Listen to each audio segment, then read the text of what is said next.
Welcome to Mindscapes and Memoirs. Real stories, real people, real life.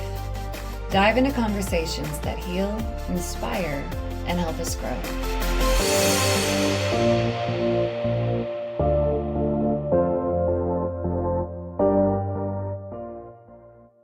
So today I am meeting with Garon Sheppard. Garon is an approved counselor and an accredited member of the National Counseling and Psychotherapy Society and specializes in anxiety in the UK. Garon's experience includes 16 years working with charity sectors that support those suffering from homelessness and addiction. He has recently moved into the focus of mental health, where he started his own business, Garon Green Therapies. Garon Green Therapy specializes in working with individuals struggling with anxiety and depression, relationship challenges, loss, and grief. His life has been wrought with adversities, taking him through addiction, attempted suicide, anxiety, and depression. By sharing his story, Garon hopes to help others by providing them with the tools they need to overcome the obstacles they face and discover personal well-being, strength, and resilience. Please join me in welcoming Garon Sheppard. Garon, welcome. Yeah, thank you, Angelique. A hell of an intro there. Thank you so much. So yeah, we're finally here. It took me quite a while really to get the ideas of my own personal journey into how I've become to who I am to today. And even now, as we know, no matter all these tools we have and learn to maintain them, we still have life challenges ahead. So it's how you adapt the way you approach things now into our old patterns of behavior, which can be our defense mechanism of avoidance or anger, frustration, and blaming the world for us being in the position that we are. So, I kind of more than happy sharing some of my story on what led me up until, where I am now being a practicing therapist, and hopefully give some ideas to some guys out there, and, hopefully some penny drop moments for them to think, hang on a minute, this makes sense. What can I do to get some support on where I am? So yeah, I think I look at two stages in my life really. If I take it back to around 2010 time, where I didn't have these tools and ideas of how to overcome the challenges ahead. I just broke away from a big, heavy cocaine addiction, lost a very close friend of mine from a motorbike accident. And yeah, it kind of really spiraled from there. I was in the music scene, and let's just say I can only say so much of what I was getting involved with in regards to substances, which how I was earning my money at the time. And yeah, the whole lot crashed around me. Kind of reflecting back on it, I lost my best friend through a motorbike accident, and I lost countless friends of mine, unfortunately, through overdoses, through substances or suicide. And I locked it away for many years. I think the cocaine mainly was suppression of my thoughts and feelings. And I always remember at a particular time, it's fast forwarding it to where I was at that particular moment. I always remember it was 2010, a Christmas Eve, 7:30 at night. And I came back to my family and let them know I failed. So I gave up everything, music, the people around me. And I remember being sat on a railway line. I did drive there. Unfortunately, I was under the influence at the time. Sat on a railway line waiting for a train to hit me. And I don't know, it was just numbness. I was resentful from all the people around me who I classed as friends, which most people turn their back on you in that particular stage. And I didn't know who can I talk to. I didn't have anyone. Train was coming along. I got closer. Fortunately for me, I did get off and walk away from the lines. But I always remember looking back, I was so angry with the world that one, I didn't have the balls to go ahead with it. I must be weak. I'm a wimp. A coward. I'm not even brave enough to take my own life. And I remember punching the stones on the railway lines. I was that angry and frustrated while the train was going along, and just kind of lost, desperate. Even now, taking it back now, I can really reflect on where I was. I remember, again, this is a guy, by the way, we always hide our issues and we pretend that everything's all right. That's what we do. I eventually remember going to a doctor here in the UK and having the courage of trying to speak to this particular doctor and explain to the person where I was. And they actually sniggered at me, believe it or not. Which again, my normal response years back, I'd have probably, let's be honest, switched to Clinica through anger. Yeah. But I didn't. I shook my head in complete disbelief that even a professional at that time sniggered where I was. I did leave.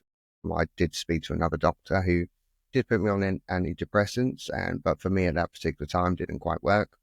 Mm-hmm. And I went through, my mind process was more resentful of the world. I hated people around me. I locked myself away as well. This is somebody who could travel, and I was quite happy, being out and traveling, to somebody who locked themselves into their room for 6 months back at their parents' home. So even walking up to the shop, I didn't even really know what anxiety or depression was, and this build up of panic. And I'd stop literally about, for, I don't know, 10 minutes walk from where my parents lived. I'd get halfway to the shop and turn around because there's panic and fear, everyone looking at me. So I had to get back to my comfort zone, which is my room. And yeah, I just kind of locked myself away from all that time and reflecting on what happened, friends passing, I was clear of my class A substances at that time. So my thought processes started to become more clear.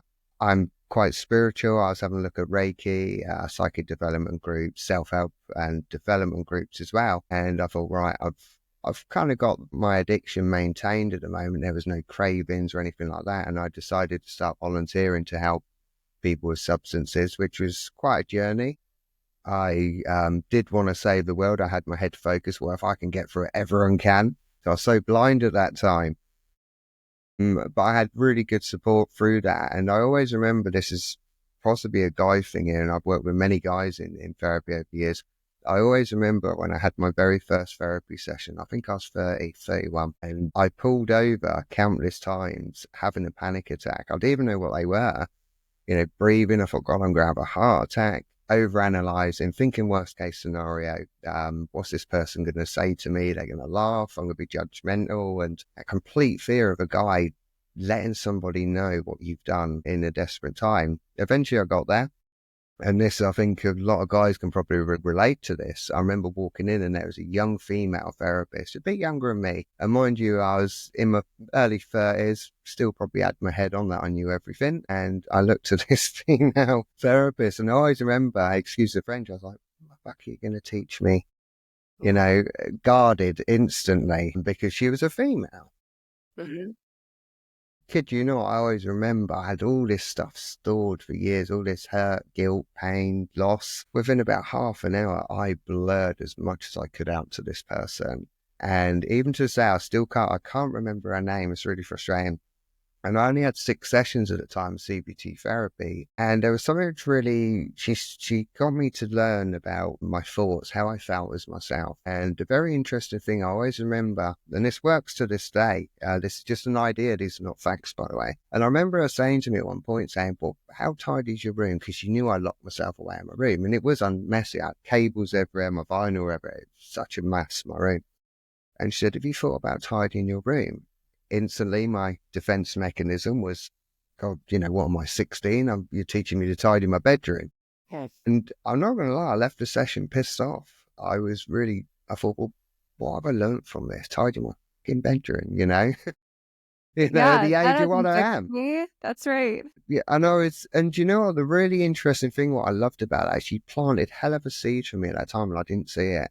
And I always remember getting back, and I looked at my room, and I sat with it for a minute. I thought, well, I suppose I could tidy a corner, which I did. And that has scaled on from that. And eventually what I've learned up until this day, a tidy room creates a tidy mind. And many people do say when they have a look around and mess around, and they're like, hang on a minute, this is what my mind's like. So I find that, even to this day, quite interesting. So I kind of moved from that. I went to college, eventually worked hard to get to uni so I could qualify as a counsellor, which I've been for 7 years. And what's really interesting, I think it's when we spoke last time, the transition of when my marriage broke and a close friend of mine again took his own life. And while I was working within a clinical practice with mental health, I had my own therapy work, which is running towards the end because my marriage collapsed. I had nowhere to live. Sofa surfing, staying in my car. And what was really interesting, the transition I made from back in 2010 to where I was in 2020, this is where it collapsed again for me. And I always remember challenging myself straight away of all these tools and techniques I've got in regards to, okay, people again, believe it or not, turn their back on me. People I've known for about 15 years. At that particular time when my marriage collapsed, I walked out of an abusive marriage. And at the time I was doing 3 jobs. I couldn't run my clients from my home at the time because I walked out from it, and I had to do it online or transfer it to walk talk therapy. At that particular time, an old guy, I always remember he was such a help to me. Andrew, who lived across the road from him, I'm an old chap, absolutely amazing guy, so blunt. And he was there for me in my dark time in 2020. It was in the lockdown. He was having countless heart attacks. My mum wasn't too well in health as well. Plus, I was doing 3 different jobs all at once, all either mental health, addictions, and my own therapy work. Yeah. Luckily, with my therapy work, my clients at the time were all coming to endings. I mean, how perfect could you get that at that time? And mind you, my whole life was falling apart at that particular time. And I finished with my clients. I thought, God, they're sorted. I need to work on myself. I still had to work financially. I was so broke, more than I've ever been financially. Didn't have a penny at all. And living with your mum in a 1-bedroom bungalow at a particular time, surfing, there was clashes, which there would be. I totally love my mum. Sometimes I'll be staying in my car, so I made a transition of where I live now because I wanted a whole new fresh start away from everyone I knew. Yeah. Some of the times while I was making a transition and starting a new job, plus doing my therapy work online, sometimes sofa surfing as well as staying in my car. So I remember around January 2021, I found out that another friend of mine and a good work colleague of mine I worked with many years back took his own life. Male worker, pushed financially, mentally, the whole side of it, and there's been no homelessness and addictions. It's not an easy job. It's quite stressful. And a friend of mine rang me up to let me know he took his own life. So you got to remember at that time I lost my home. I lost absolutely everything. I was staying in my car different days because of clashing with my mum, doing 3 jobs.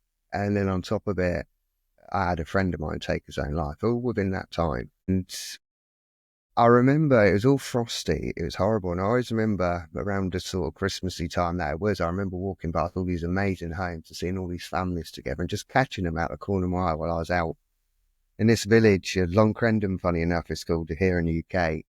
Having the small, it wasn't so resentment. It was like, what I'm missing out on. Here I am, a guy, just over 40 years old, haven't got anything. And I'm walking along, helping other people and looking in on other people's world. They've got their family, they've got their friends, and I didn't have that. Yeah. And there's a specific place I found by a river, and it used to always overflow in this field. And there was these 2 swans, funny enough, I always remember it. These 2 swans always there. I was waiting for them to start hissing at me and chasing after me. And I thought, here we go. I've got to go running across a field at stupid o'clock in the morning. And I went up there, and this is really what was my transition to how I learned so much about how I reacted to trauma and stress, anxiety, depression, death even. At that particular time, I remember sat with myself and I thought, right, okay, you've got nothing. There's no one here to help you. Let's just say you've come to you as a client and you've got the awareness of what you've got now. How would you work with that client? And sometimes I can do this with my clients because I can be quite solution focused, and I'm known to push my clients sometimes, and that's all about learning and growing. And I hit it head on. I challenge my thoughts at the end of the day. What can I do about somebody taking their own life? There's nothing I can do with that. And the key part of what I've learned through relationship breakdowns and death in regards, it's the key part of that is acceptance. And that is one of the hardest pills I've known myself and clients ever to accept. I'm not saying what you've been through is that you accept it and you move on and it's fine, life goes on. It's the fact is that you've got to come to terms that this has happened, and whether that person or those people in your life anymore, they're no longer there, and you have to come to terms with that. And I hear that head on. I know it's a transition I made because I was used to avoiding it. I'd come up with excuses. Mm-hmm. At the time, I had a great supervisor, Richard, who was my previous counselling supervisor, who guided me through so well, and that really helped me. And even that transition from that time to then, and I rebuilt myself. I'm living in a little flat on my own now. I've rebuilt, and it's taken me a few years. I'm still rebuilding my life from that time, which happened. And again, another transition, what I learned about my growth as a person and a guy as well, is that I'm more open with my thoughts and feelings. I get nervous, don't get me wrong, because I still got that defense mechanism, which us guys have. And it's an interesting one for you, Angelique. The progression I made from then to now is even blown me away. And I'm not saying I get it right. I'm not saying I'm perfect. I'm not saying I'm the best therapist in the world. But I have got a hell of a lot of life experience where I think if I took this back up until this day, back in 2010, I probably wouldn't be having this conversation with you now because I probably wouldn't be here. Not Christmas gone, the Christmas before, my friend Andrew was there from that dark time. Unfortunately, no word of lie, that guy had 34 heart attacks.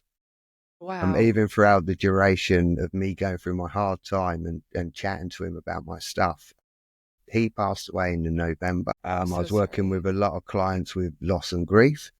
And this is a big one. This is where I'll probably get a little bit choked. As you know, I was very close to my mum. And yeah, God, shows my progression here. My friend passed away in November 24, 23. And I finally had my mum come over here for Christmas, and my progression mentally, I've never been so strong mentally in my life. And I had my mum come here for that Christmas. I absolutely doted on my mum. January come, and I used to ring my mum every day after work. That's what I was. And there was no reply. I spoke to her on a Sunday, and no call. I couldn't hear. I've tried ringing her. For about 4 days, there was no correspondence from my mum. And my gut, I had loads of clients at the time. I was transitioning into a new job. I was kind of rebuilding everything financially. And my intuition, I always remember one of my tutors many years back, she said, you can learn all the theories under the sun, Garon, but she said sometimes you have to go by gut instinct or intuition. And I thought, something ain't right. I haven't spoken to my mum. And a friend of mine, very close friend of mine, Kevin, who's known me all my life, I rang him up and I said, can you go and check on my mum? Because I said, something's not right with me here. At that time, I cancelled all my clients, and I never cancel my clients. And I said, look, something's happened. I've got to cancel our session. So I drove to my mum's. Kevin, who's a lot older than me, he's got different life stuff going on for him at the moment. And he goes, everything's all on in your mum's bungalow. But he goes, I can see her phone. I'm ringing it and her phone's coming on. And when I got there, it was unusual for mum to have an untidy place. And we rang the police to say, look, this is unusual for my mum.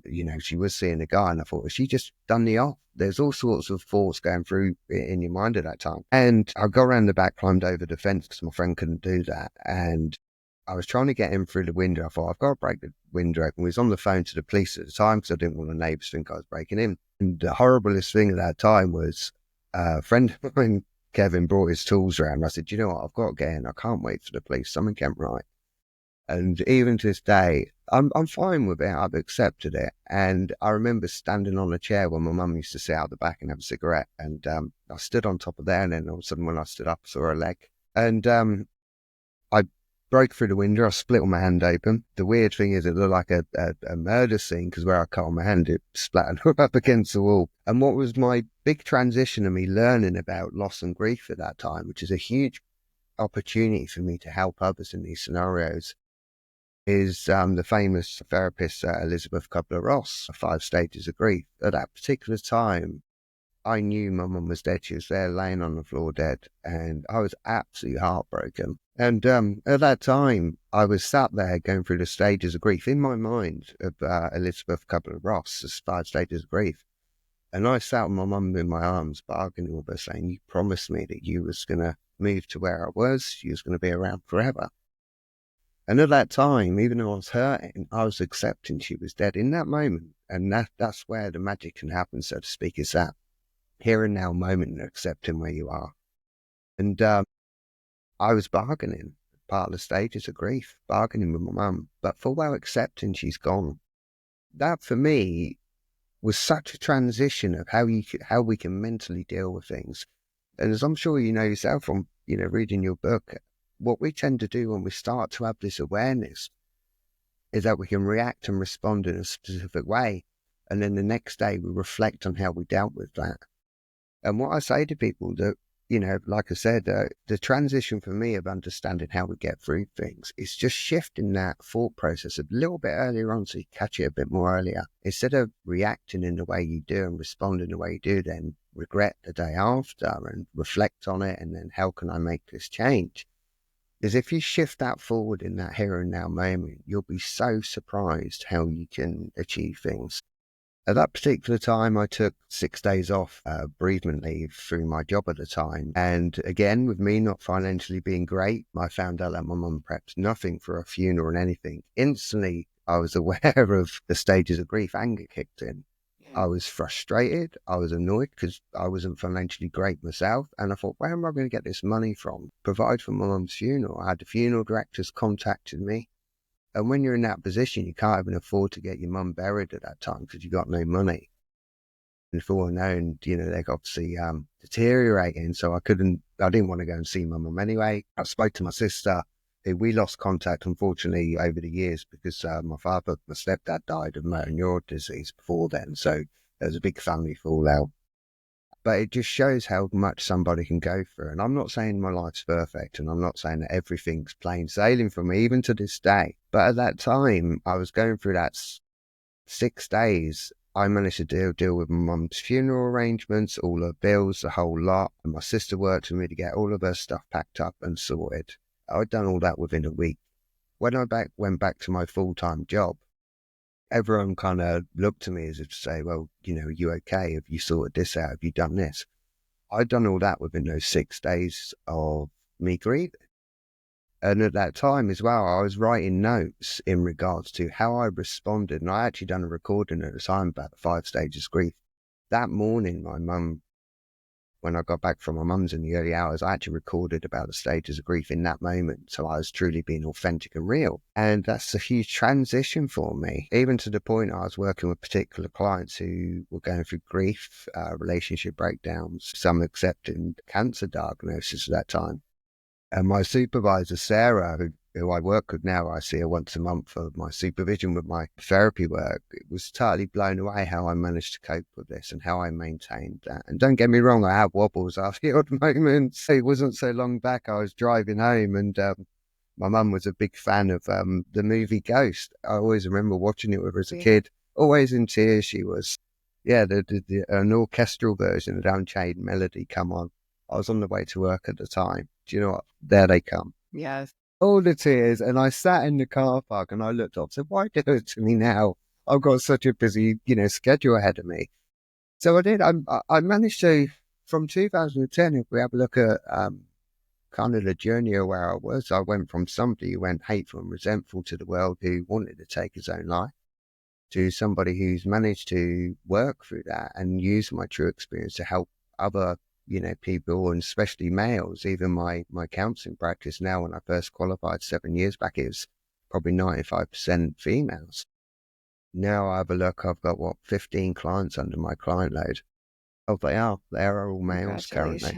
So they're all in different stages. But I mean, working with these people has not only taught me so much about how people behave, but it's taught me so much about myself. And if I can just reach out to one guy who listens to this podcast, when you're in that really vulnerable state, as we know, that's where our strength is truly found. And that is the hardest thing for anybody to make that transition to make. And then you start growing. And as I'm sure you know yourself, in the vulnerability stages, that is where you learn. Where many of us, if we don't have this awareness at the time, what do? We avoid. So whether it's substances or avoid our emotions or blame the world, which is, all around us. So we completely avoid. But it's learning to hit it head on, which is the most uncomfortable place for anyone to be, especially with relationship breakdowns and grief. I mean, the acceptance side of that is one of the hardest pills I think I've had to swallow, even to this day. Absolutely. And, thank you for sharing all of that. That was, I love how you helped us understand the entire journey, right? And I know that it was a synopsis of what you've gone through. However, there's a lot in there. And I feel like life has this ability to, keep compounding further onto the adversities that you face. And it really is about the lessons that you can take to level up and get out of those places, right? You're not stuck in them until you learn. Sorry, you are stuck in them until you can learn. So I'm really interested in hearing from you, because obviously you and I have both experienced a lot of life adversity that has put us into trying to solve our problems with addiction. I was an alcoholic. Struggled for many years, stopped for 4 years, got back on the bandwagon, and then stopped again. So, I mean, it's easy to go back into the default of, I want to run away from the feelings versus facing it. So interested to hear from you. How do you face something when it feels so all-consuming and overwhelming? When your programming has always told you, go numb. Yeah, it's, again, I still do it to this day. It's, the hardest thing is feel what you think. I mean, when you're going through this scenario, prime example in regards to accepting my mum passing, that here and now moment, that took a real big chunk out of me, and that one really hurt. And I've lost a lot of friends through either overdose or suicide, and got immune to it, as crazy as it sounds. And this is why I really enjoy working with people with likes of relationship breakdowns and grief, is about just the acceptance side of it and the journey you go on from that. Mhm. So in regards to, when you're in that place of that kind of transition, if you like, of trying to avoid, as yourself, my suppression was my class A substances, yours is your alcohol. So what we do, we use that to suppress that, and we avoid it. And yourself, well, we're not going to get it right all the time, every time. Even now we can wobble, but we're not perfect. But at the same time, it's finding that strength to, do you challenge that head on? What are your thought processes going on in that moment? And breaking it down. What's your rational thoughts? What's your irrational thoughts around this? What's actually happening in this moment versus what could possibly happen? And it's breaking that down. And what we tend to do, and again, I go from more of a male perspective on this side of things, and I find that females can be quite more open in regards to their emotions and feelings. Don't get me wrong, I'm all for females' resilience and empowerment. I mean, there's something I'd love to learn. I always say it to any of my female clients, when they have this woman empowerment, I'm kind of like, why can't us guys find that? It's like, we kind of had it, but you guys, when I've worked with a female client, and even with yourself, when you see a woman empowered, as a guy, I'm kind of like, just don't get in their way. Just let them keep on walking. And I'm trying to figure that out with these guys. And, I have a laugh with humor in my sessions with guys. I'm like, females have this empowerment. Why can't we find that? But in some way we can. And the thing is, what I say to anyone, when you're in that moment of, the loss, guilt, shame, and the escapism side of things. I mean, even basic journaling, writing how you feel so you can reflect back in that moment, can really help, because that can help you realize your transition you're making, or that change. Yes. So again, it's all about, in regards to, first of all, if it's anxiety and depression, what I say to most people is, first of all, what keeps us alive apart from, food and water, is our breathing. And what do? We neglect that. We forget about it. And it's just bring it back to that basics, just to slow yourself down a little bit. And I normally say to clients that this ain't going to cure all your problems, but it can just take off that edge instead of hitting the, extreme peak of panic, which we do because we can't cope. So we're responding a certain way. Guys, for instance, because of their, testosterone levels, they can be defensive about this. They can be angry. They can be frustrated. But most partners, our male partners, is everything right? Yeah, but they're not. Deep down, they're eating, it's eating them inside. They're pissed off, frustrated, but they're not ready to share how they feel. And, we have this huge stigma of, big boys don't cry. And I assure you, we do. And it's all about releasing that, because if you carry on carrying this round of, these emotions and feelings and these thoughts, well, you're ticking time bomb. Something's going to give one way or another. And you have to be really brave to learn to face the elephant in the room, so to speak, because we know it's always there. I mean, how many times, I'm sure you have, like I have, how many times has the elephant been in the room and we turn our back on it and we think, yeah, we know you're there, but what we're going to do, we're going to avoid you because we know best. This is our defense mechanism. This is how we respond. Until you're ready to turn around and face that, and it will make you feel uncomfortable. But then at the same time, it's having this thought process, think, hang on, I'm dealing with this in a different way. Because all the 10,000 times we've responded previously haven't quite worked out right for us. So how can we make this transition? How can we deal with this a completely different way? And it will make you feel nervous. It will make you feel scared. Vulnerable as well is the biggest one, especially for myself through my journey. Vulnerability, God, how frightened and scared have I been through different times? I think, yeah, I'm out here on my own. And I mean, even to this day, I've got 2 close friends that have been with me and a half sister. Other than that, all my very closest friends and family members are gone now. It's just me. If I don't work hard and make this transition, well, I'm going to be stuck forever where I am. And this is where my resilience kicked in and my determination kicks in. Even to this day, I'm still battling financially, so to speak, to what's happened to me in my past, my relationship breakdown, but it's headed in the right direction. And that's why now I felt it's time to share what I went through to where I am and how I challenged that. And I'm certainly not saying this easy, but as we know, I'm sure over where you are in Canada and even in the world, suicide rate is really extreme now. It's huge. It's scary. Yeah. And I mean, Yeah, it's so difficult trying to get through a day, to sometimes get through an hour, right? When panic has set in. And what I like is you said, go back to the one thing that is always with you and will continue to be with you. It's your breath. You can control it. I don't know about you. With me, when I go through panic or anxiety, it's always fear. It's, oh no, I didn't plan for this. Suddenly I completely feel sidetracked and overwhelmed. And because of that, Sure. I'm scared and I just want to make that scary thing go away. It doesn't matter if it's a conversation, a situation. It's just, it surprises me, shocks me, overwhelms my system. And my breathing, it's the most shallow thing in the world. It's like it just stops. And I have I don't know, it's a blessing and a curse, mostly a curse, but I feel like a lot of people can resonate with this, is that you go into overdrive then. Your mind starts to race, you start to do too much, you're not really thinking rationally, you're thinking through emotion. And when you act on emotion, typically more mistakes are going to happen, the situation's going to escalate.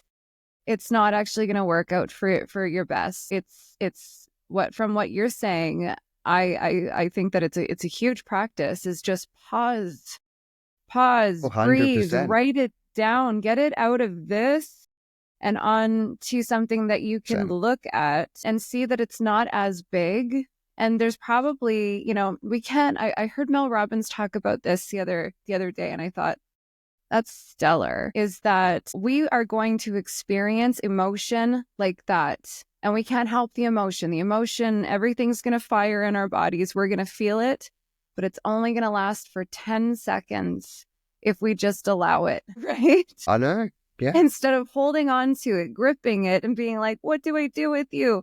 So I think pausing, that's huge. When did you learn to just kind of pause and focus on your breathing?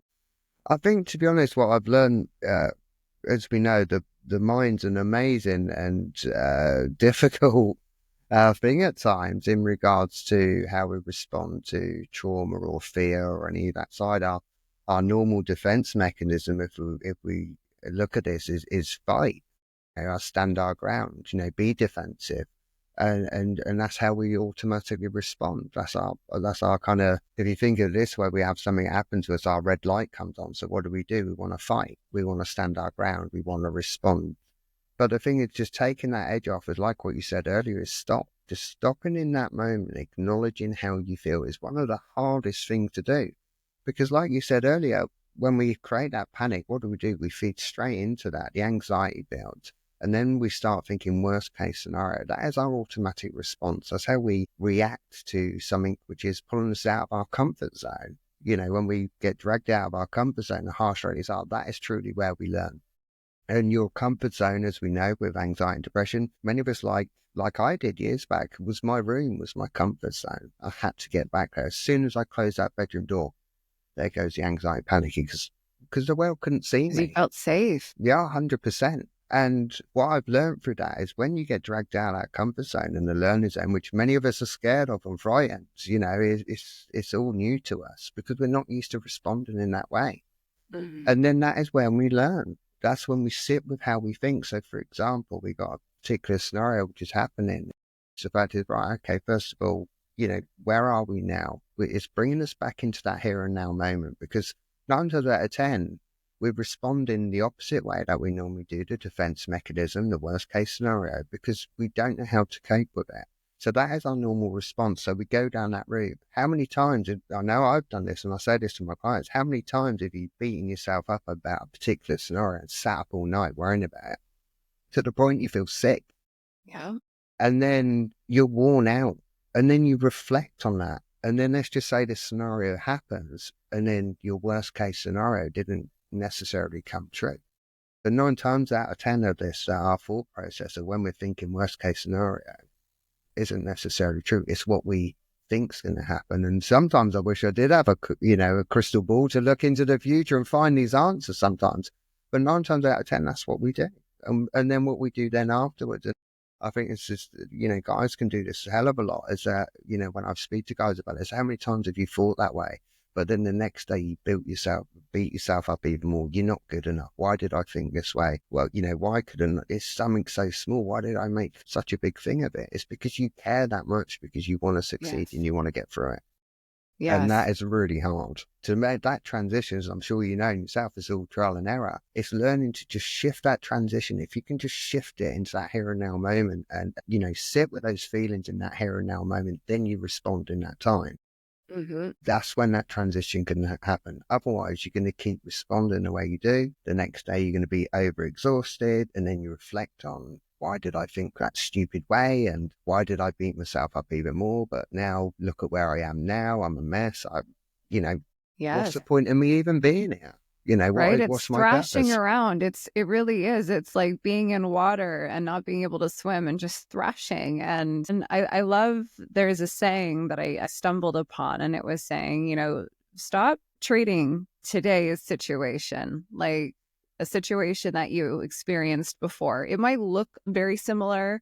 It might be very similar, but your reaction today matters because it could come up with something new, right? And you create the future from where you are today. You don't create the future from where you were. That led you to where you are. So, it really is about failing forward. I'm sure that you've heard that slogan many times, Mhm. but you can get it wrong and get it wrong and get it wrong. And really, it's just about refining the way that we respond each time to test. It's trial and error, right? None of us come into these bodies and have a guidebook that says, follow these instructions. Sure. And you'll have a happy life, right? Sure. It's not that way. It really is about personal growth and development. Mhm. And it's not a one size fits all. So, I would love to challenge you on this one.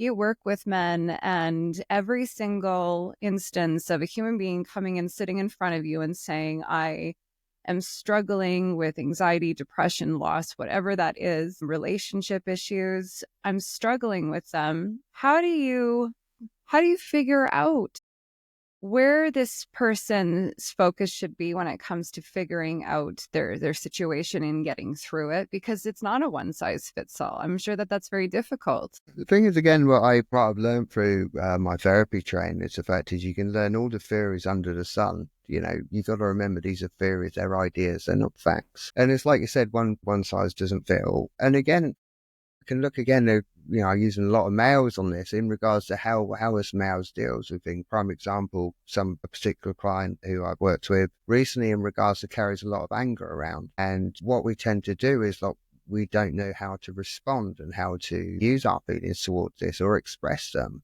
because the guilt, shame, and we don't want to become vulnerable because people will mock us. People will knock us because we're guy, because we've got this stigma that we're all brave and we don't have any problems, but there's many guys which do. And again, it depends on the individual. Again, what I learned with people with the likes of anger, it's okay, what's your triggers in regards to that? What kind of frustrates you? And some people can be traveling on the way to work and see something on the news, and that can trigger them in anger. So what they do, they carry that, they store it throughout their day. So you remember if you have a manager, for instance, who's got a responsibility of a boss who's a pain in the backside and tells you one thing and does the other, then you got your work colleagues who work under you and you got to please them because they're being told one thing or another. But then throughout that day, you're carrying that stress and anger and frustration around with you. So how are you going to respond when someone pisses you off? You're going to be direct. You're going to be blunt with them. But then what happens then is that we get a double whammy, as I call it, where all of a sudden we regret what we say. So we got to think about how we apologize. And the next day we built ourselves up even more because of how we responded.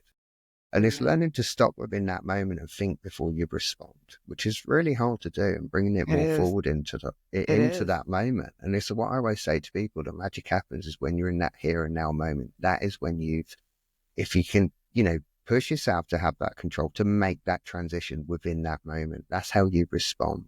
So it's learning to become more assertive with people. Example, when we look at relationships, I'm not a relationship counselor. I'm far from it. I work with people individually. And what I normally say to my clients who go through relationship difficulties is, at the end of the day, I have no control, or ideas how your partner works. This is about you and your needs. What are you gaining from your relationship? What keeps you there? And this is about you and your needs. And I always say, especially with guys, I said, look, this is me and you, not against the girls here. But at the same time, I've got to jump onto each side of the story. And as we know, there's two sides to every story, but there's only one truth. So you're only going on what they're telling you. So again, it's asking yourself that question: what are you gaining from this relationship? What's working? What isn't working? What changes do you make? Be open with your partner in regards to this by, laying all your cards on the table and expressing how you feel. Take turns on what you say. Chip away at these scenarios which are happening between you both, instead of trying to get your points across and get into this argumentative state, which they do. A guy's having his say, a female's having theirs, and they clash. 9 times out of 10, what do? You say things you don't mean. So again, it's breaking it down and taking it turns together, becoming assertive with one another and letting you know what your needs and wants are. If that person can't fulfill that, it sounds really harsh. Well, you've got two choices here. Do you keep going around in the same patterns behavior, pleasing that person, and you kind of fizzle out into that loneliness and depression moment and kind of forget who you are? Or do you make that transition and discover who you really want to be, with or without that person? And I can be quite blunt sometimes when it comes to clients, because the reality is, the fact is, what do you do?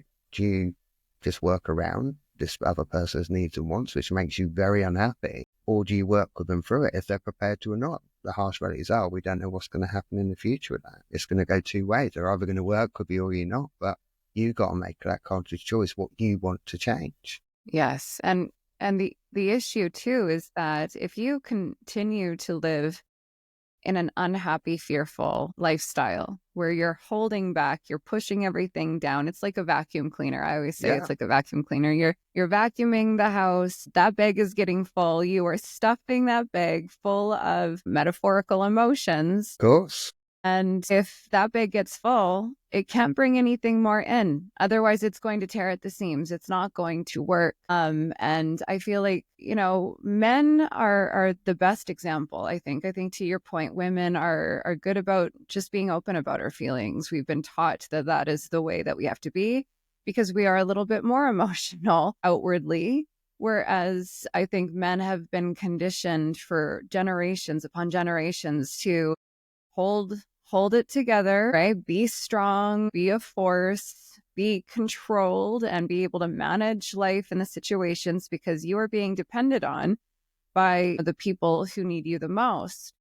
But when you're walking around full of emotion that you can't do anything with, and it's just sitting inside of you, you're going to snap like that. You're going to constantly be reacting in a way that isn't serving you properly. You're not going to be honest in your relationships, right? Which is how relationships break down. And, even to your point, if there's a clash and the relationship isn't working very well, and there is really no honesty in it because you've been holding back, and the other person has no idea why you're just short with them all the time, and it's going to implode. So there is definitely an initial discomfort to feeling feelings and being honest about them. But what if you could give our listeners, I'm sure that there's a ton of men listening to this, but if you could give them just a quick little 1 through 3 steps of things that they can do to make transitioning to actually talking about their feelings and feeling their feelings without putting the wall up and feeling completely overwhelmed by it, what tips would you give them? I think with any man to accept that we have thoughts and feelings, especially in that vulnerable state, is being open on how you feel. Don't lock it away like I did. And what you tend to do is that you build up this defense mechanism and you pretend everything's all right. And what I say to many guys, it takes a brave man to open up in therapy with his emotions and feelings, and a man walking around pretending everything's all right. Because it's like you said, in regards to the vacuum, we're carried that along, and one way or another, something's going to burst, whether it's through physical anger or even worst case scenario, we have that escapism, especially when we're in that vulnerable time. So what do we want to do? We want to get out of it. Worst case scenario is people take their own lives because they want it all to stop. And I mean, it's literally stopping in that moment when you're in that complete vulnerability, like I was, nobody around, late at night in the frost, freezing my arse off. And I challenged that. I challenged how I thought. I could have quite easily gone down the route of resenting all the people who's turned their back on me. Look how many years I'd done that prior to that. And it burnt me out. It pushed me to the point where I wanted to finish my life and take my own life. But I wasn't brave enough to be able to do that. So I had two choices. I had to keep going. And it is stop with how you feel instead of avoiding it. And that is one of the hardest things for a guy to accept, that he's going through a rough time. Because again, and what I'd say to any person's partners out there is don't use that against them. It takes a big man to open up how he feels and vulnerable with his emotions. And I've heard so many relationships in the past when guys have done that and their partners used that against them. That's the red zone right there, especially when that guy is vulnerable. Because all you got to do is use that against him and he will either close down, or worst case scenario, because we really don't know how to express how we feel. And when we release it to that one person, they use it against us. And that's brutal. Yeah, that no, could be life or death. That is a level of abuse, right? Not being there for someone when they need you the most, right? And so is it one of those things, like the first steps, the easiest thing to do, writing down feelings, like just writing down, even having a conversation on paper, this is what's going on in my head and my chest, and just these are the things I want to say. This is how bad it feels, right? Sure. Is it good just to kind of dump it all on a page, even if you just throw it out afterwards, just to kind of like put it out there? Well, it's like taking off instead of, like you said, when we're in that position, it's horrible. It makes you feel uncomfortable. But at the same time, it's having something as kind of like a slight distraction. I'm not saying completely avoid it, because as we know, we can go to that complete far end of the scale, completely avoid, and then we're back on track of where we was previously. So again, it's just taking off the edge of these things. What's going through your mind at that time? How do you feel? How are you feeling within yourself? What's your thought processes? So then you can start reflecting. And this, as I say to my clients, it's learning to step outside of your environment in your life and looking inwards from that. So when you journal on these things, you can reflect on that particular time and how you felt, how vulnerable you were at that time. What was my thought process? So how am I going to get out of this? Because if we don't learn to kind of bring that a little bit forward into that here and now moment, like you and I, we're going to keep going around in that cycle and pattern behavior constantly until we know that something's going to give one way or another. We can only carry on for so long, whether male or female, doesn't matter. But again, it's carrying that heavy bag of emotions forever, and it's going to bring you down to your knees one way or another. And it's learning to stop in that moment of where you are and kind of how you feel. If you go through the point of resentment of how everybody's treated you, you're going to possibly go down that slippery route I did, where I wanted to take my own life and escape. Okay, people turned their backs on me, and I helped a lot of these people out in real tough times. And for them to, in both stages of my tough times, have particular people in my life turn their back on that, it's a real gut wrencher. Yeah. And then it stirs up resentment, right? Which is one of the biggest feelings and the biggest reasons that people are driven to shutting down and trying to numb and trying to distract and escape their situations. So shame and resentment, massive. But it's asking yourself that question. Now, you think how much energy and mind activity you put into that resentment stage. Do you think how powerful that could be for your own personal growth if you've done that for yourself? And it's, exactly. People are listening to this, sit with that and see if you can do it. That's not an easy transition to make. And I'm not saying I get it all right and I've got all the answers. I learn from my clients every day as they learn from me, and I will grow that way. That's what's made me become to who I am. So I'm grateful for, the experiences my clients have given me, because it's helped me grow. I can grow as much as I can, my clients can grow. And it's working together on that. Absolutely. Yeah, I think like the 12-step programs, right, that are out there, it really is about taking it one day at a time, right? One emotion at a time, one trigger at a time. And sometimes just slowing it down to that level becomes, you bring yourself into the present, and it becomes more manageable because you are only given enough energy to achieve what you need to today. You're not given enough energy today to deal with all of your future problems. And I feel like that's how we really drain ourselves and deplete ourselves and drive ourselves to feeling helpless and overwhelmed as often as we do. We're trying to tackle too much when we're only supposed to tackle that much. Sorry. So I'm so thankful for your story, Garon, and thank you. You can learn more about Garon and his work at GaronGreenTherapies.com. You can also connect with Garon via social media, and I've included links in the description below. So thank you so much. This has been amazing, and I know that so much is going to come out of this. Thank you again, Angelique. It's